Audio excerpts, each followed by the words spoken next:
உள்ளாட்சி தேர்தலில் திமுகவுடனான கூட்டணி தொடரும் என தமிழக காங்கிரஸ் கமிட்டி தலைவர் திருநாவுக்கரசர் தெரிவித்துள்ளார். தமிழ் மாநில காங்கிரஸ் கட்சியும் திமுக கூட்டணியில் இடம்பெறுவதற்கான முயற்சியில் ஈடுபட்டிருக்கிறது. இது குறித்த செய்தியை சற்று விரிவாக பார்க்கலாம்.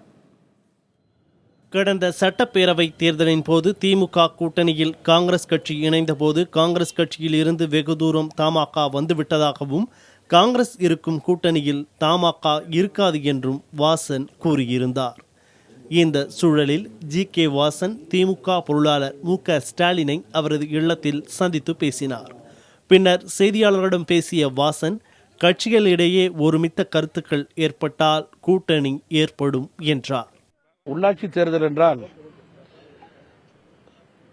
கட்சிகளிடையே ஒருமித்த கருத்து ஏற்படுமேயானால் அதற்கேற்றவாறு கூட்டணிகள் அமையக்கூடிய நல்ல வாய்ப்பும் இருக்கிறது என்பதை நான் தெரிவிக்க விரும்புகிறேன்.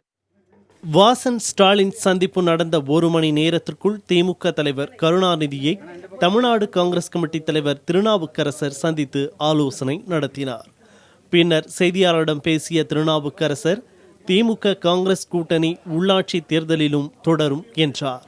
ஸ்டாலின் வாசன் சந்திப்பு குறித்த கேள்விக்கு, அரசியல் தலைவர்கள் சந்திப்பது இயல்பு என்று நேர்மறையான கருத்தை அவர் கூறினார். இந்தியாவில் இருக்கிற கட்சியினுடைய தலைவர்கள், ஒரு கட்சியினுடைய தலைவர் இன்னொரு கட்சி தலைவரை பார்ப்பதும் பேசிக்கொள்வதும், ரெண்டு தலைவர்களும் பார்க்க விரும்புகிற போது கல்யாணத்துக்கு வரலாம், பத்திரிகை கொடுக்க வரலாம், வீடு குடி கேட்க வரலாம், நலம் விசாரிக்க வரலாம், அரசியல் பேச வரலாம். 1000 காரணங்களுக்காக ஒரு தலைவரும் இன்னொரு தலைவரும் சந்தித்து பேசலாம்.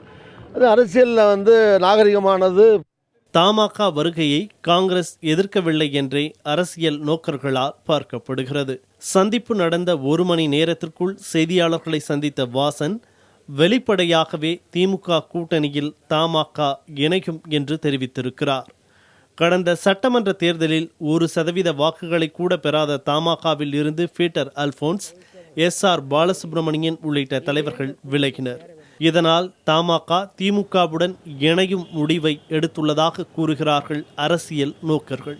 கடந்த உள்ளாட்சி தேர்தலில் தனித்து நின்றதால் ஏற்பட்ட தோல்வி பாடத்திலிருந்து காங்கிரசும் தங்களின் நிலைப்பாட்டை மாற்றிக்கொண்டதாக கூறுகிறார்கள் அரசியல் விமர்சகர்கள்.